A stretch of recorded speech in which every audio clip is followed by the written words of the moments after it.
Tell me something cool about the Bible. All right, let's see it.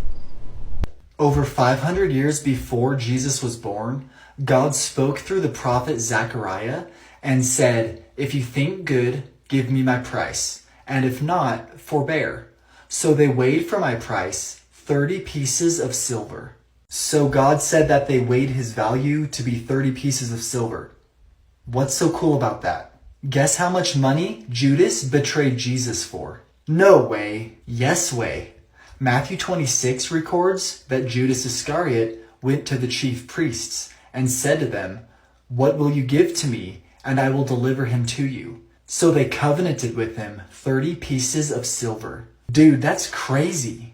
What's even crazier is the verse that comes right after Zechariah's prophecy says that the Lord said to me, "Cast it to the potter, a goodly price that I was prized at of them." So I took the 30 pieces of silver and I cast it to the potter in the house of the Lord. If you recall, Judas felt remorse after betraying Jesus, so he went to return the money to the Pharisees, but they wouldn't accept it. So he ends up throwing or casting down the money in the temple, which is the house of the Lord. And then the Pharisees use the money to buy a potter's field. So the money ends up going to a potter, just like Zechariah predicted over 500 years before Jesus was born. So Matthew's account of the death of Judas sounds so much like a fulfillment of this prophecy from the book of Zechariah because Matthew wrote the story precisely to make it sound like a fulfillment of the prophecy in the book of Zechariah, because Matthew's gospel is precisely intended to have Jesus fulfilling all these Hebrew Bible prophecies, and the author of Matthew goes to great lengths to craft these stories so as to make them fulfill these prophecies. For instance, in Matthew 21 we have the author's account of the triumphal entry, which departs from the story as told in all the other gospels by having Jesus riding into Jerusalem on two animals at the same time.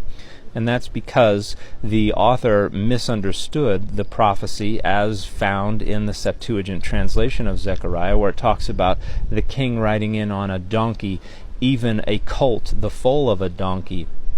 Misunderstands it as a reference to two different animals, and so tells the story of Jesus riding into Jerusalem on two different animals. So this is why we have a contradiction between the account of Judas's death in Matthew and the account of Judas's death in Acts 1, because the author of Acts 1 is not retelling the story so as to make it fulfill this prophecy. They're just telling the story as they understand it, and all the details that would have it fulfilling the prophecy in Zechariah are absent. In Matthew's telling of the story, however, those details are all intentionally included. And this is something that folks who boast about all of these prophecies from the Hebrew Bible being fulfilled in the New Testament adamantly refuse to acknowledge.